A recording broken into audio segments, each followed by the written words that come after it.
Good evening, and welcome to Live and Let Live. Live and Let Live is produced by the Travis County Libertarian Party.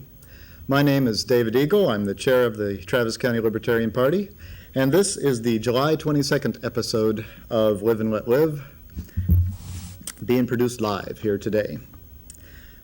Libertarians are the third largest political party in the United States and currently the fastest growing party. Libertarians believe in freedom and individual liberty.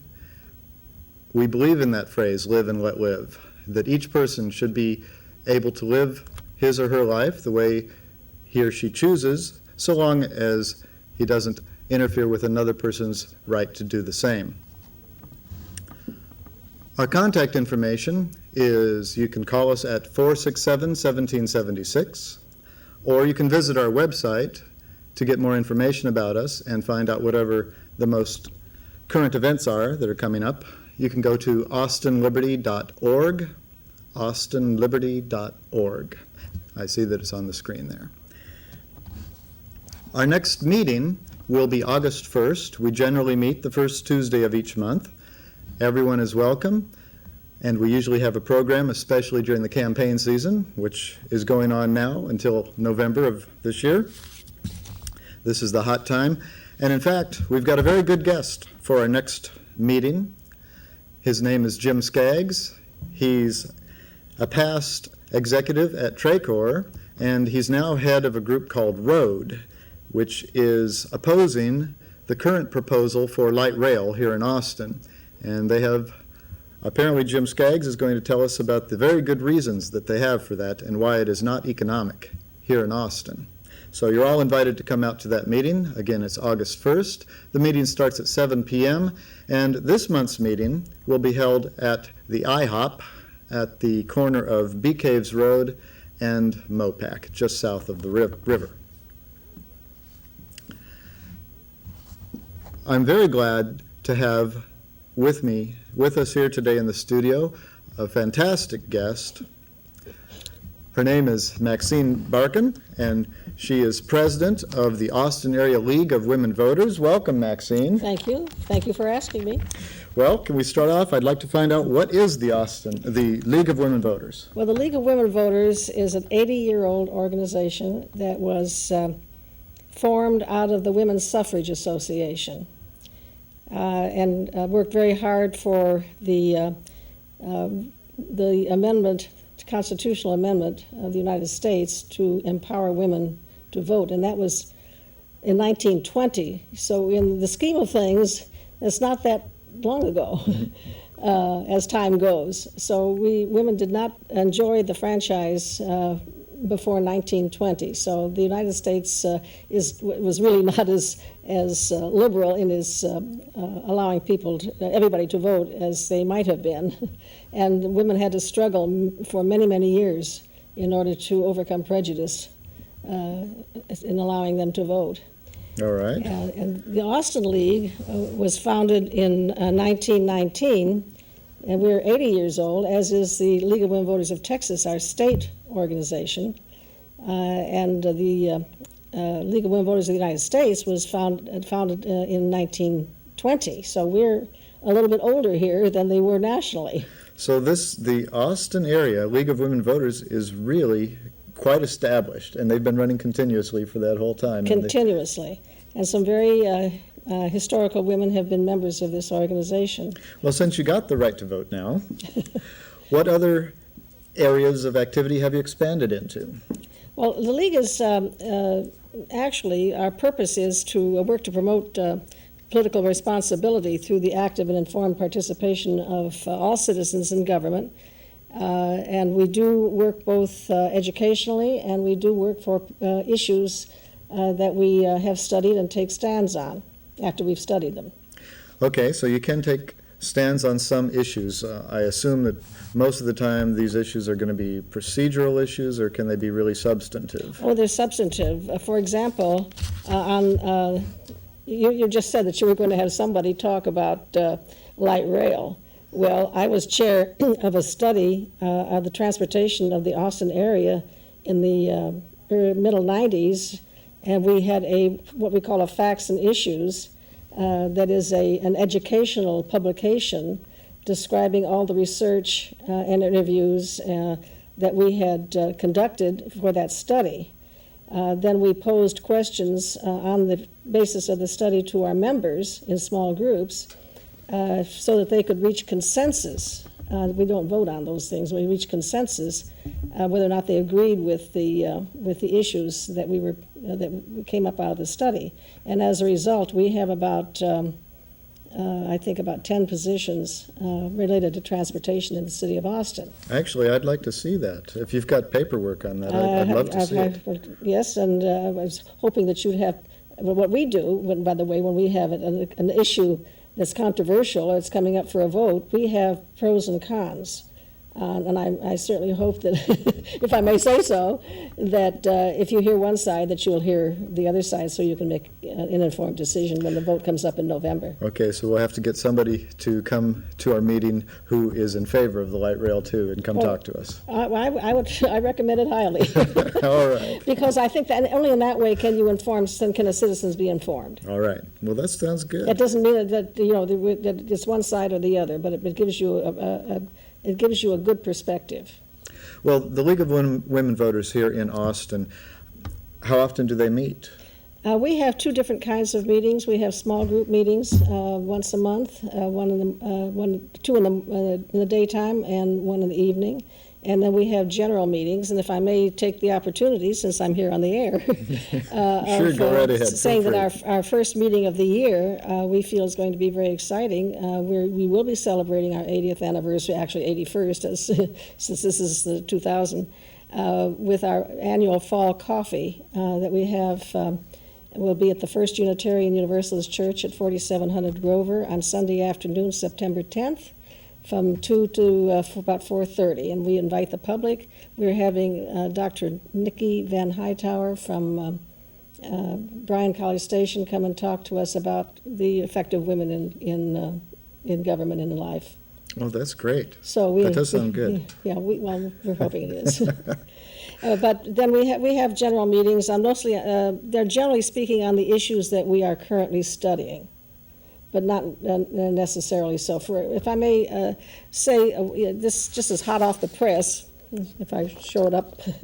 This is the study that we conducted on the state level, a continuum of health care issues for older adults. Yeah, go ahead and hold it up and see if we can get it right over here. Right over here. Yeah, see if we can can we get a zoom on this? And down just a little bit. Oh, I guess we can't. Never mind. Anyway, Okay. This is available at the State League office. So this was produced by Texas? This was produced by the study committee that worked on and did the research for this for 2 years. Okay, the League of Women Voters of Texas. Texas did this, and we participated in this locally as well. And it just came out. And it just came out, yes. And it tells you everything you wanted to know about the continuum of healthcare issues for older adults. This is a study that our members, when we met in convention, wanted to work on, thinking it was an issue that is very important in today's life. As we know, healthcare is a very critical issue. And we wanted to know everything we could find out about this, especially as it relates to older adults. Well, I can see that I'm going to want to get my hands on all this paperwork, all the issue. Now, this is what we call our educational arm, the League of Women Voters of the Education Fund. So is that separate from That's separate, yes. Okay, so you've That got is two separate. sort of parallel. Two, Okay, tell me about that. Well, we have the League of Women Voters, and let's take it locally, League of Women Voters of the Austin area. And in that case, we can work on advocacy. We are 501c4, which means that we are nonprofit and we are tax exempt, but anyone who wants to contribute to us does not get their contribution forgiven by the government. Okay. Because we do take stands on issues that we have studied. And we do appear before City Council on our issues, or County Commissioners Court, or the school board, or whatever is relevant.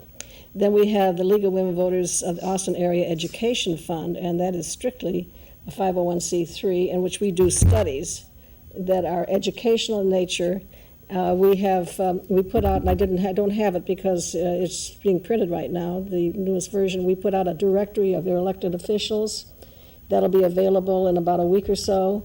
That's a compendium of about this size. Okay, now that just lists who are the elected officials? Elected officials from the president on down to Creedmoor.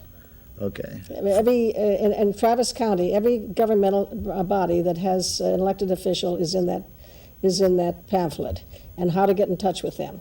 okay, great. And I say, I'm sorry I don't have one with me, but that's because we just had an election, we had to revise it. We also put out another publication called your county and government of county and Travis, county and city government.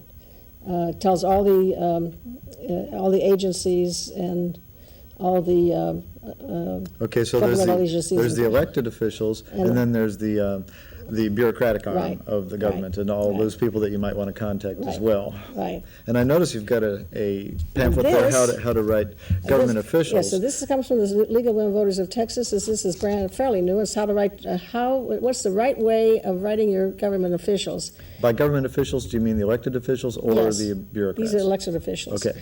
And the thing is, it's interesting because everybody's on the web right now, or either that or on email. Some elected officials like to have email, and some of them don't. And some of them do have email addresses, and some of them don't. Some of them prefer fax or letters. So you kind of have to know your elected official as to what's going to reach him or her successfully. So if you're really hot on an issue, you might want to do 2 or 3 methods of Right. communicating At least with find them. out. Okay, or call the office Or and find out. yes. But anyway, this tells how to what the appropriate way is to contact your. Does it have the Representative. forms of address that you need to use when you're writing to them as well? Not in this. Well, yes, it does. It does only for the.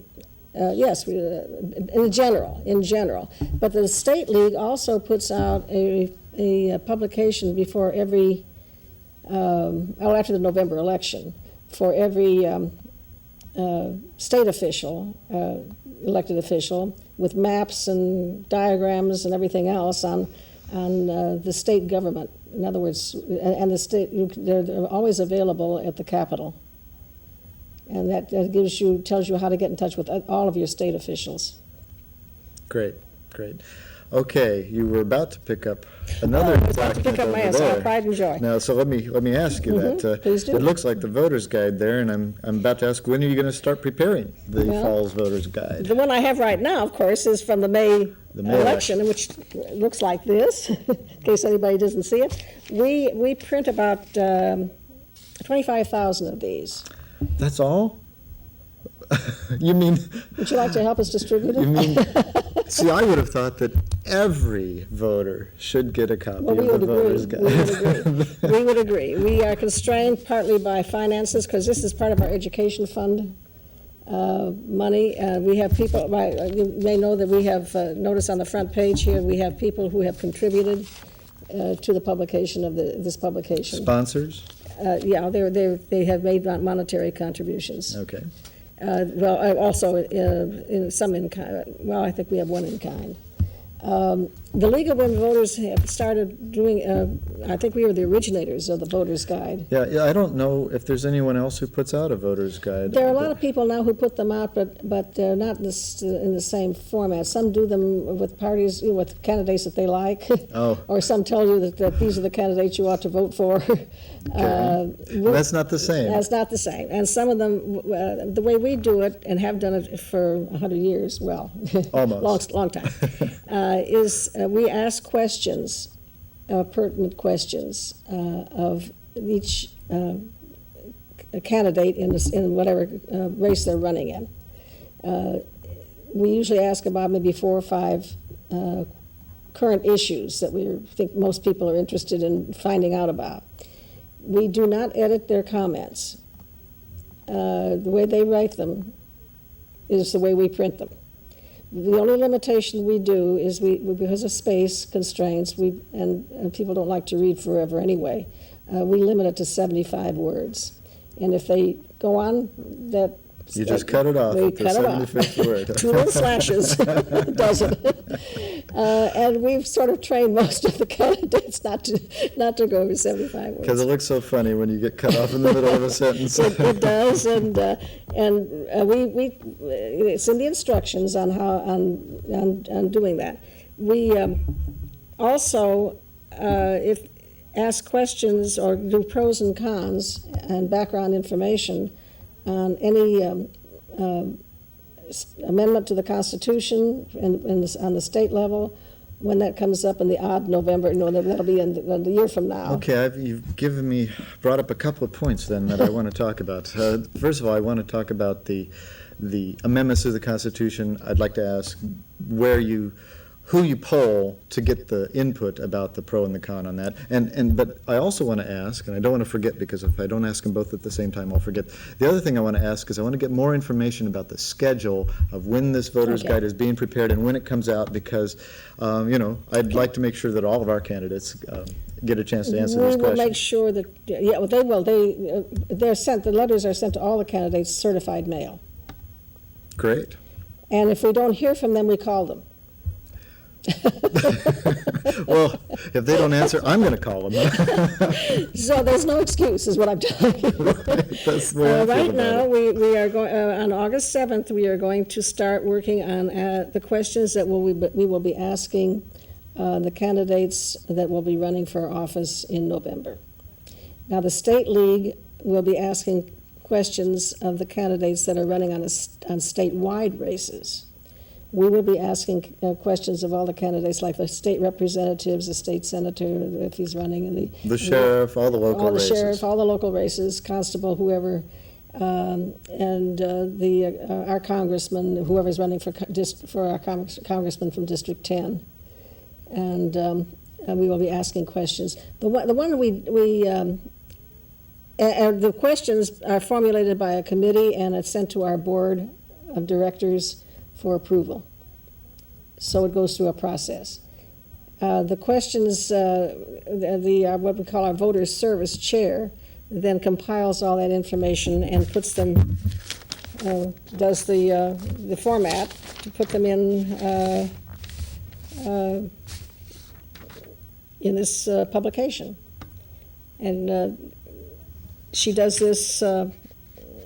This tells about the voter's guide, it tells about us, and then tells, in this case, the Travis County Area City Council elections. This is what City of Austin, and these are all the candidates who are running, and the questions, their responses to the questions.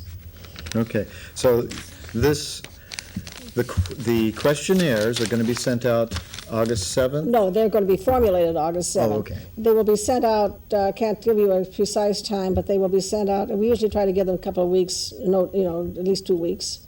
So to it might answer be the towards questions. the end of August Probably, before they're yeah, sent out. yes. And then, so we might be expecting the candidates to receive the questionnaire somewhere in late August, and then they would have several weeks to prepare their answers? Right. Okay, and get it back in. And then they start trickling in, and then, of course, frantically, at the deadline, which we give them, at the deadline, they're stuck under the door of our office. People are banging on the door after you close. Faxed on the fax machine.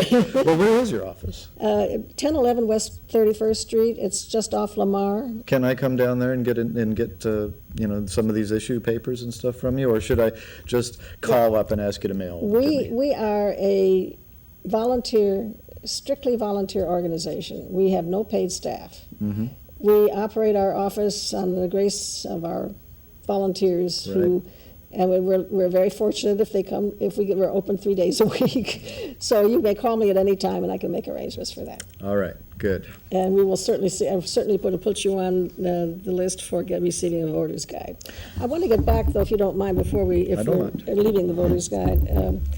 And that I mentioned the amendments or propositions as they come up, or bond elections.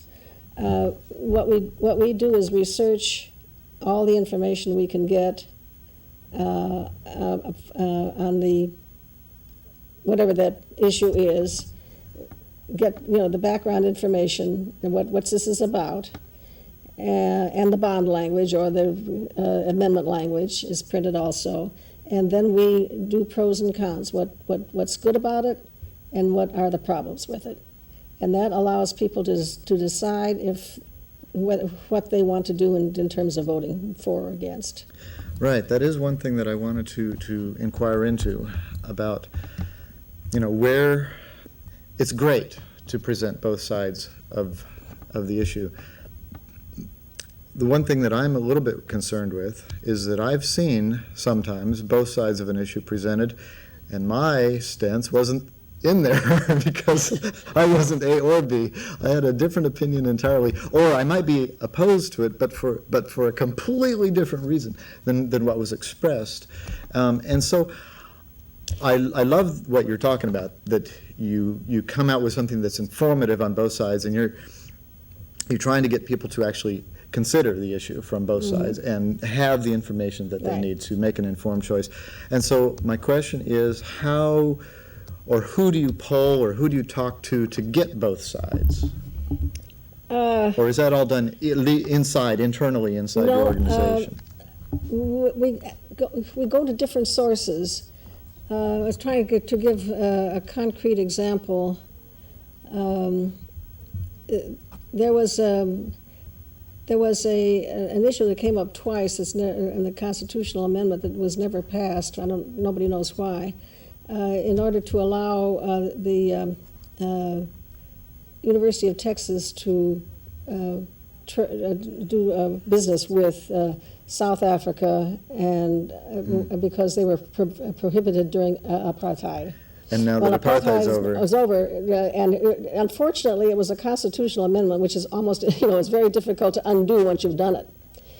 And I researched that myself because I wrote for the Voter's Guide. I wrote the background information and pros and cons, and I called the NAACP, I called the Urban League, I called the Legislative Research. And the Legislative Research Committee is down at the Capitol, right? They're one of the. Yes. They actually help the legislators, the representatives and senators, write bills. Right. They and the Legislative Council. I called all the people that I could think of, and I called Senator Ellis's office because he was the sponsor of the bill, to get all the information I could, and also to call the. As I say, I talked to the NAACP president and also the Urban League to find out what their feelings were on the subject, because they were the ones that helped push through the thing to begin with. So it sounds to me like you make a good faith effort to try to contact anyone who might reasonably have input on the issue, that have something to say, that not just everybody off the street, but somebody who has an interest in the issue, who might have some actual input to it, and then you take that information and prepare both sides of it. So that sounds like a good procedure. Yeah, and I suppose because we're all human, there might be an area that could be missed. I don't know, but we're used to doing this kind of research. We know the areas, and we may not know the issue that's come up, but we know where to get the information. So this thing about apartheid, the end of apartheid, it still hasn't No, it's still in there. It didn't come up in the last legislature. I guess they've given it up. So we still can't do. No, the public did not. We feel the public did not understand this boycott. The time to end the boycott is here. Yes. Okay. So it's still a hanging issue as far as I know, but it was one of those things that probably should never have been put in the Constitution, which is another issue entirely. Right. It probably was something that should have been handled internally inside UT as a policy. Or by the legislature as a statute, which is much easier. Or a sunsettable statute, maybe? Perhaps. Yeah, that's another one, but that's hard to undo, too. Oh, okay. But in any case, I guess everybody's given up on that for now. All right. But that was just the example I wanted to use that I was directly involved with. Of how you go about getting information to present both sides of an issue. Okay, great. I do have some other questions here. Let's start off with, can people who are not women, like me, attend one of your meetings? I should hope so. As a matter of fact. Or do I have to be a guest of a woman? No. We are certainly inclusive and diverse. Okay. We embrace diversity. Great. of all kinds. Actually, I spoke with a minister just couple of months ago who was right here, right in your seat, who had the same philosophy in at his church. But, Good. Sorry, No, that's fine. I'm glad to hear that. No, the League of Women Voters, of course, started out as an organization for women because the belief was back in the 1920s that women, never having voted before, would need to be educated on that process. By the way, they found that men needed it too. But in any case, well, wait, but just from the evidence that is at hand here, that only 25,000 of the voter guides were distributed, I would say that we still need to continue to educate the populace, men and women. In any case, for a long time, of course, men were not members of the League. They could eventually could be associate members, but not voting members. Then I think it was back in the 1970s, perhaps, or 60s or 70s, that the convention meeting at that time voted to include men as equal partners. Felt that that was discriminatory. And ever since then, men have been part of our organization. As a matter of fact, locally, our program vice president is a man. And I was in Tyler, where they have a league, doing training not too long ago, and 2 of their board members were men. So I can't say that we're overwhelmed with men, but we certainly would like a lot more. But we do have a number of men who are members of the league, and we would certainly welcome anybody, including you. I just wanted to make sure I'd be welcome to attend the meeting. You'd be very welcome. Attend the meeting. Our meetings are public. Great. And we got that. Well, I'll ask that later, towards the end of the show, I'm going to ask that we review when that next meeting is, so that I would be pleased. Everyone can have that. And let's see. The next thing that I wanted to ask was, we just mentioned that only 25,000 of the voters' guides were distributed in Austin, a city of somewhere around 1 million people, depending on how far out you go. And so only 25,000 voters' guides were distributed. That represents some percentage of the actual voters, which represents some percentage of the eligible voters. Now, do you think that there's been a lot of talk or suggestions that not a high enough percentage of people who are eligible to vote in the United States are voting, and that in European countries and other countries, a much higher percentage of people are voting over there and participating. Do you think that that's the case, or does the League of Women Voters have anything to say about this? Well, as a matter of fact, we do, but let me just say one thing, if I might, just prior to that. It is true that we do 25,000, but 10,000 of them go to every library in Travis County. And therefore, they are available for people to read at the library. Okay, so many more people than 25,000 may actually see it. They can pick them up and take them, but they can also read them right there and then leave them for somebody else. So it reaches more than 25,000. Good. I want to make that clear. You know what? I've got another question for you before you answer. Oh, no, I better write it down. About being at the library. Okay, go ahead. The League is very concerned about the lack of participation in the voting process. We feel our democracy is being eroded as a result. And I've done a lot of reading on it. I've given some talks about it. Of course, I have no answers to it specifically. But we are working very hard to try to turn that around.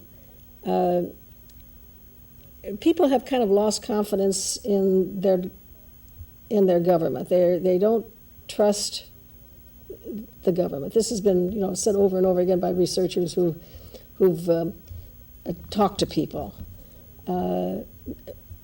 People don't think that they make a difference in their government. Their vote doesn't count. But I want to read just a little bit here.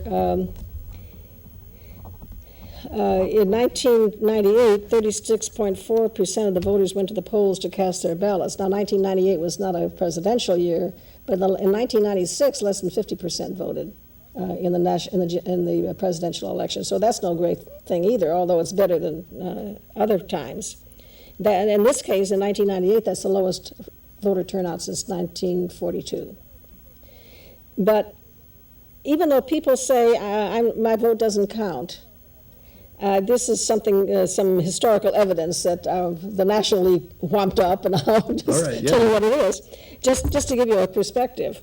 In 1999, Leslie Byrne was elected to the Virginia Senate by 37 votes, less than 1 vote per precinct. So it would have made a difference there. Donald Sherwood was elected to the House of Representatives from Pennsylvania by a margin of 515 votes, less than 1 vote per precinct, making this the closest election of the House of Representatives in 1998. So these are recent. These are recent. That's what I'm telling you right now. They were dug up from 100 years ago when there were only 1,000 people in a voting district. Right. This is in Virginia last year. 37 votes made a difference. And in 1996, you may remember there was a big controversy over one of the congressional districts from California, and Loretta Sanchez, who won that election, was elected to Congress from California by less than 4 votes per precinct. And John F. Kennedy, if you remember back in those days, if you're old enough. I'm not going to admit to it. I was there. Anyway, in any event, John F. Kennedy's margin of victory over Richard Nixon in 1960 was less than 1 vote per precinct. Again, down to... And then one last thing, 1 vote per precinct passed women's suffrage in California in 1911. So that was important. So my point is, it is important for people to vote. In my precinct, this election we just had on May 6th, we were a little bit better than the general turnout. We had about 10%, but the turnout for voting for your city officials was 9% in the city of Austin. That is low. And that's in spite of our 25,000 plus voters' guides.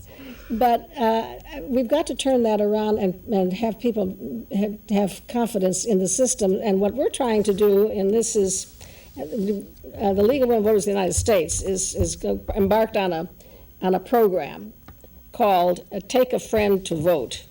It looks like this, is it can be ordered, and this is hot off the press too. The idea is that people will come to vote if somebody takes them. It's just like the best way to get members for an organization is to have somebody bring you. The best members to grow, for your church to grow, is to have somebody take you to church.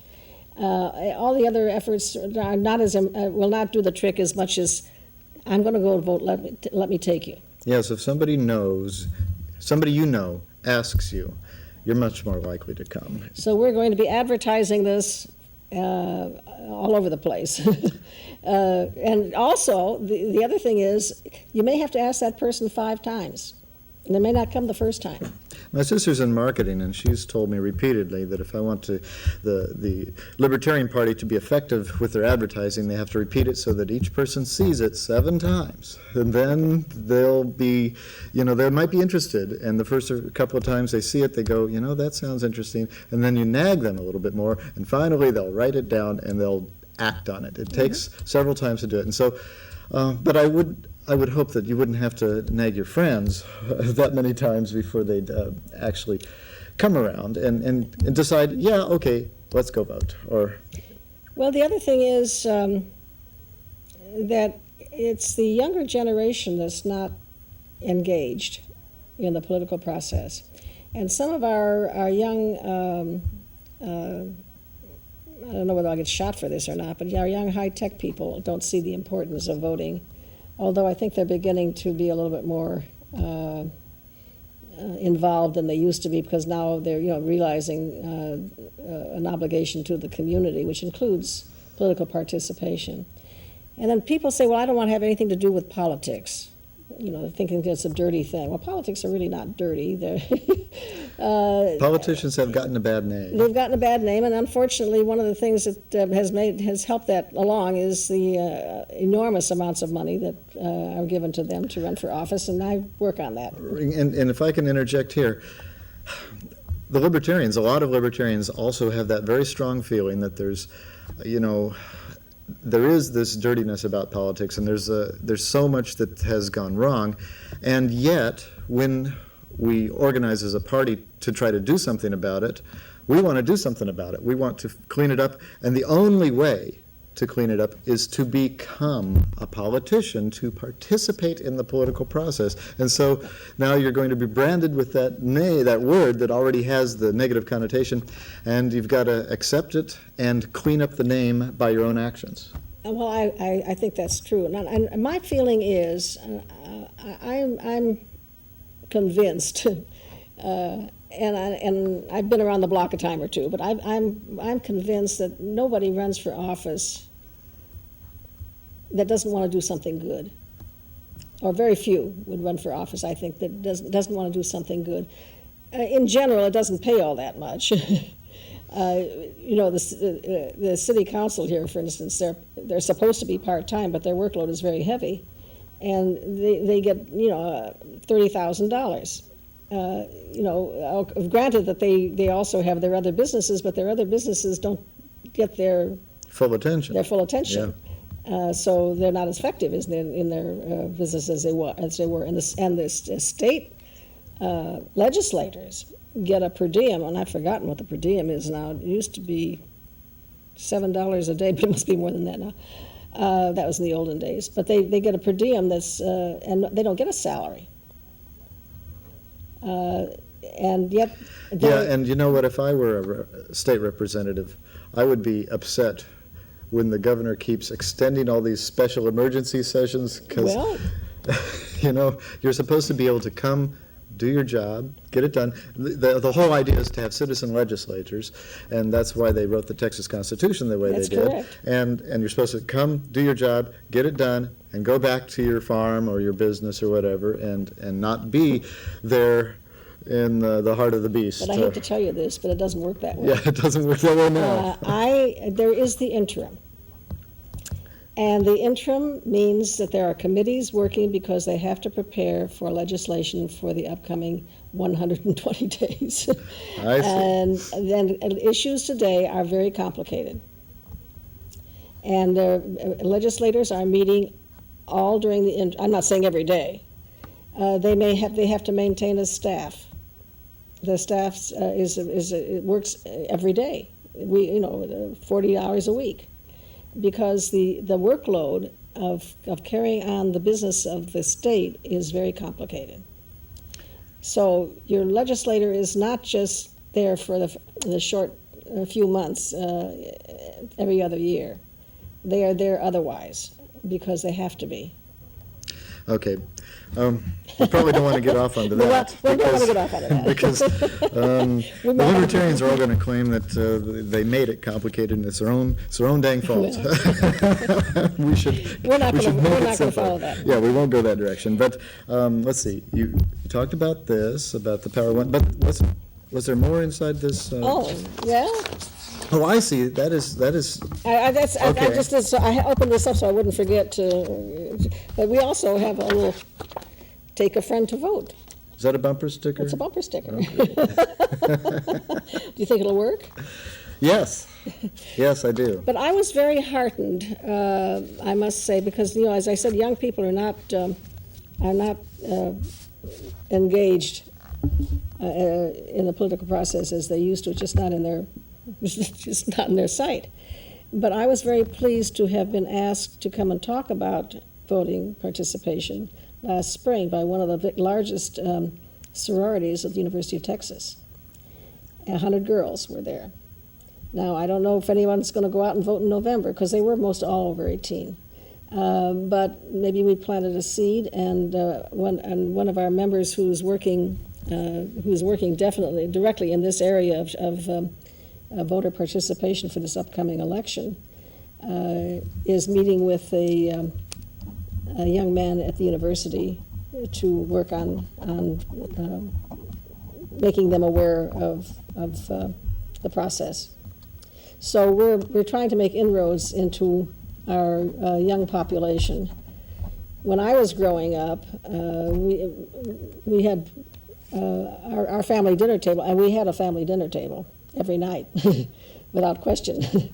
And we discussed politics with our parents and with each other, and argued and had views and opinions. And so I grew up Oh, yeah. doing I debated that. with my father, too. Couldn't wait till I was able to vote.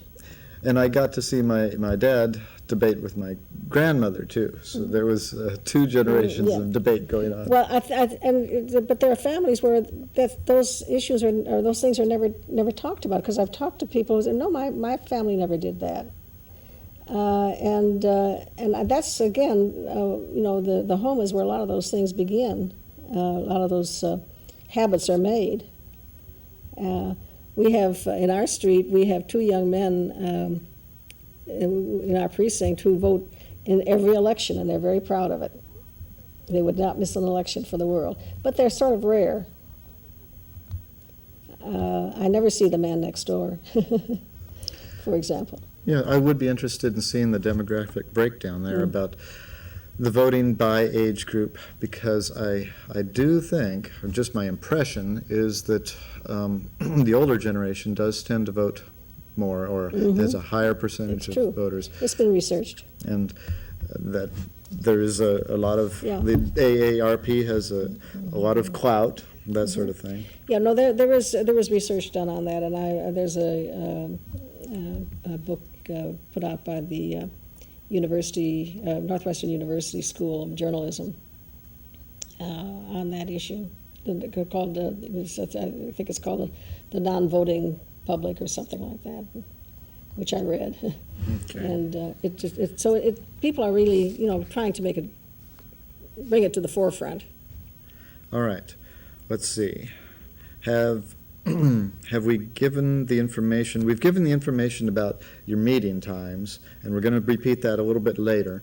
But what about the information if someone just wanted to contact the League of Women Voters and is the best way to contact you to come down to one of your meetings? It seems like the meetings are not that held that often. They're not monthly. So if somebody wanted to Well, get something like one of your position papers, or this, if someone wanted to get this Take a Friend to Vote pamphlet, how would you go about getting it? Well, you could call the League office at 451-6710.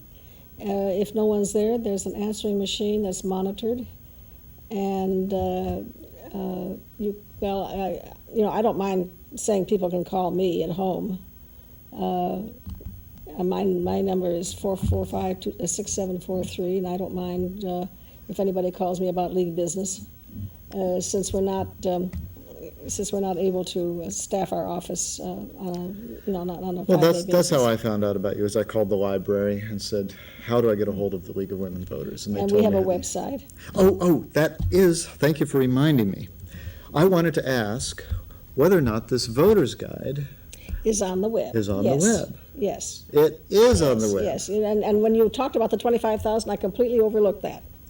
And so It is on the that web. might totally obliterate the number 25,000. That's right. And now, would you believe that I didn't even think of that? Do you have a counter on there to see how many people have visited your website? We have, our webmaster tells us when that happens. Okay, that's very I good. think we had 1,000 last time. And would it be all right for the Travis County Libertarian Party to have a pointer that points off to the League of Women Voters Voters Guide? So if you want to see about our candidates and where they stood on these issues, you can go read the Voters As long Guide. as you don't take a stand on any of them.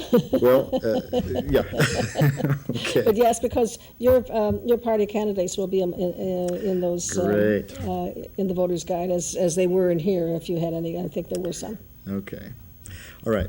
Let's take a couple of minutes break and talk about something completely different, if you don't mind, before we get back to, I'm going to take a break in the middle here. And there's something that I brought that has nothing to do with the League of Women Voters, and it's just something that I was wanting to tell people about, wanting to tell our viewing audience about. This is a friend of mine, and this is a libertarian break, is what this is here.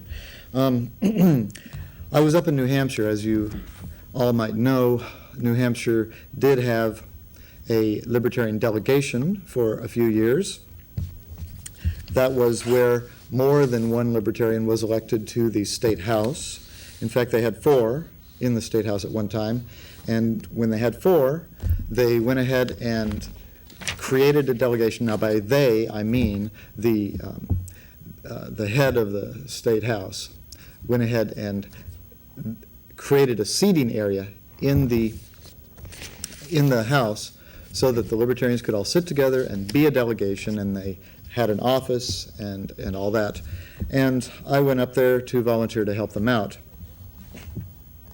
While I was up there, I met some very interesting people. As you might imagine, since the motto of New Hampshire is live free or die, so some of the people were very sincere in their beliefs, very strong feelings about this. One of the fellows that I met was a fellow named Jim Davies, and he's a libertarian, and each of you out there, if there are libertarians, and I know there are libertarians watching the show, libertarians can have an impact.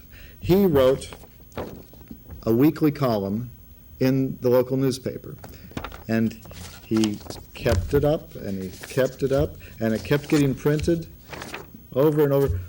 And he's been doing this for years now. And every topic under the sun, and I brought some of them, not all of them, and I wanted to see if I couldn't share just one of them with you tonight, because he's such a great writer. And let's, I think this one might be an appropriate one here. Although there's another one right here, since we were talking about elder care.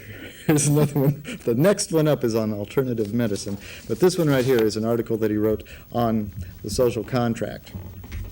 So if you don't mind, I'd like to go ahead and read Jim Davies' article and sort of pay homage to him. He's a great writer, a great libertarian, and a freedom fighter up in New Hampshire.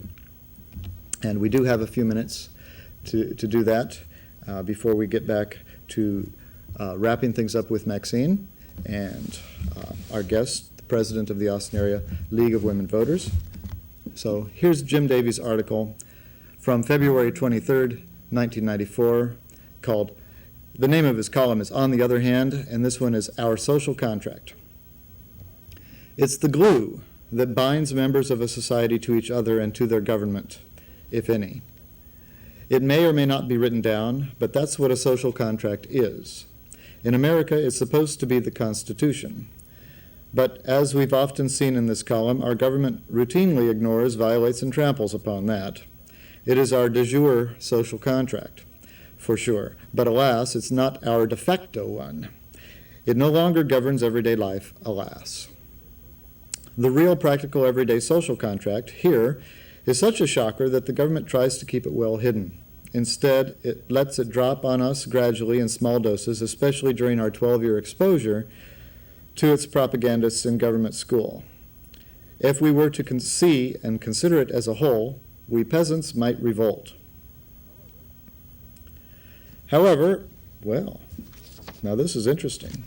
However, a good friend of mine called Lou Klein discovered a complete copy last year and sent it to me. With thanks to him, I'm therefore very proud to present it below, unabridged, to readers of your hometown messenger.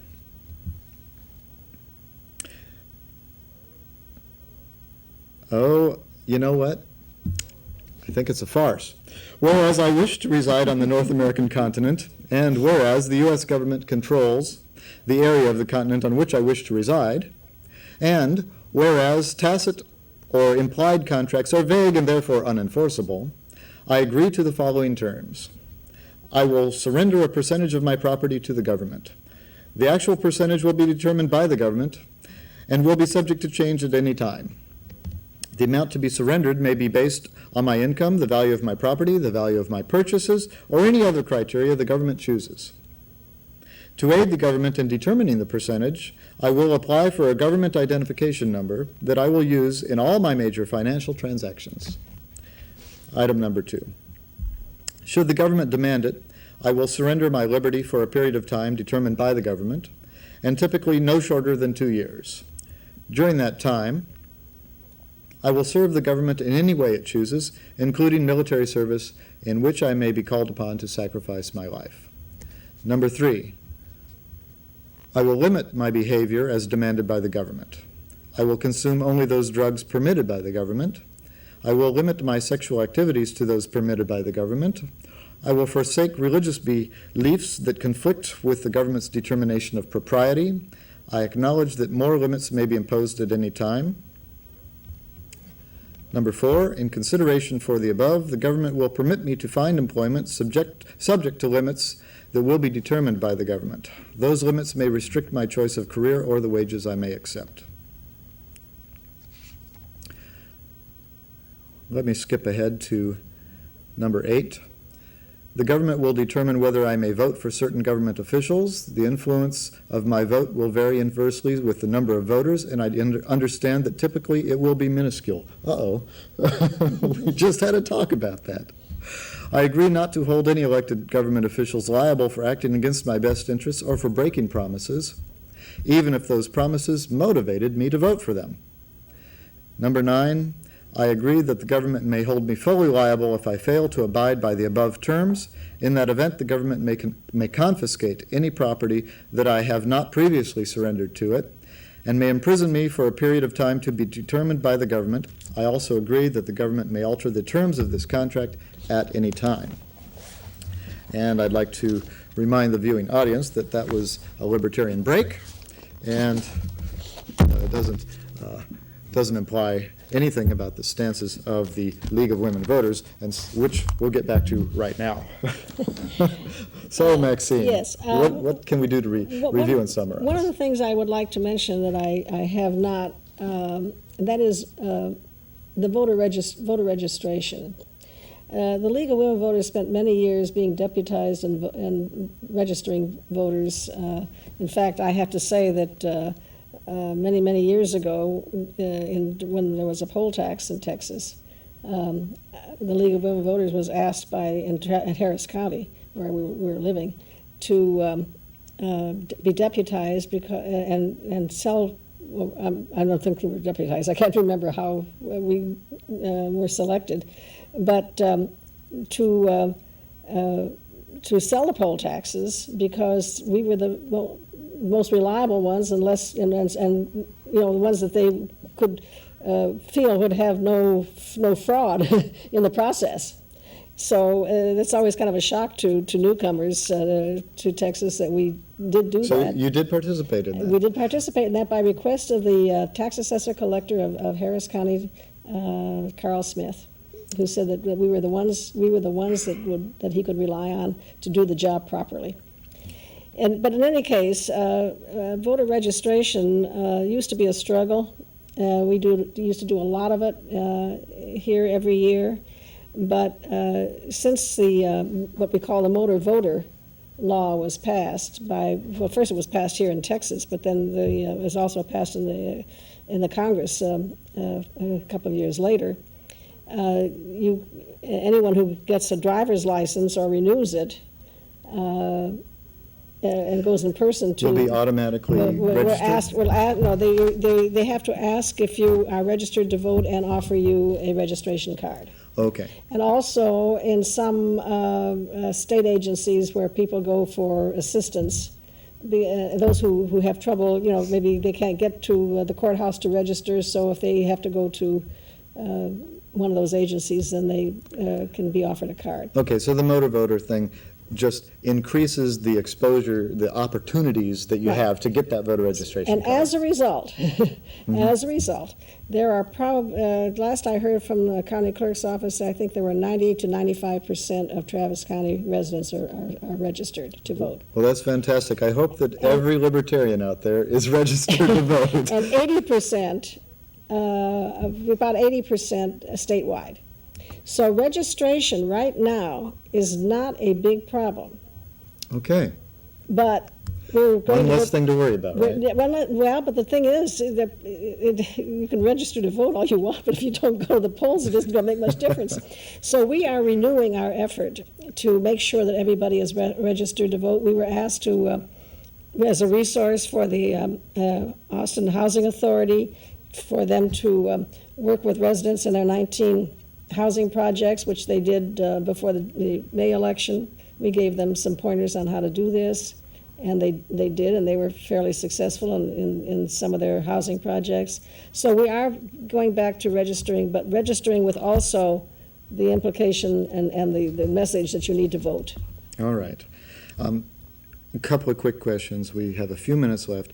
Does the online, oh, you know what? We haven't gotten the website, I don't think. I didn't hear the website announced of the. It was on the screen. Oh, it was? Okay, so we have got that of your site, your website. And is there information there about your stances on some of these issues? I know that you have done some issue work. Is that also out there? Not on our local. Okay. Not on our local, although there's something that we might be thinking about doing. We're trying to keep it educational right now. Mm-hmm. But we may indeed do that. The National League does that on their website, but we don't. Well, I want you to know that I think the League of Women Voters deserves the respect that you said that they got from Harris County in terms of being the only group that they could trust. That my whole life I've got nothing but I've heard nothing but good things from about the League of Women Voters, and all of my exposure to them has been that their publications are the most professional, and in terms of doing things so that you're not biased, so that the reporter behind the scenes, his opinion doesn't show through, that the reporting is done, professionally. And so I'm glad that you were on the show. Well, thank you. And so I hope that you get more support, because you're going to need some. We can't ask for money on the show, but obviously everybody should realize that it costs money to print up the voter's guide, and that you need members and active members to keep it going. We have about 258 members. Here in Austin area. Great, great. There was one other thing that I wanted to mention, and that is, you're talking in there about the effect of one vote.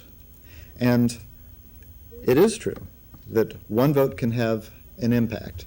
And I'd like to say that contrary to, again, I'm speaking as the chair of the Travis County Libertarian Party, it is true that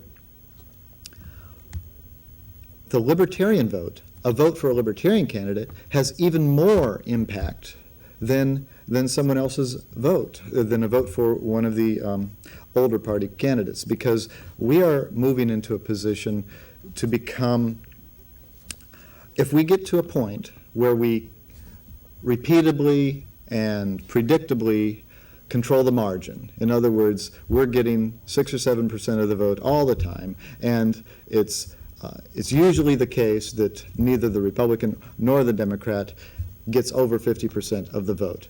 When we get to that point, we're in control of the margin, and although we don't have 100 people in the legislature, that our input becomes important. And because obviously, if we threw our weight to one candidate or the other, then that would affect who would be elected. And so I want to stress that I really personally believe that your vote has more impact if you vote for the Libertarian candidate than it would if you voted for one of the other candidates. And so I've heard the argument that you've got to vote for your favorite lizard, or the wrong lizard might win, and you'd be throwing your vote away to vote for any candidate for the Green Party or the Reform Party or the Libertarian Party.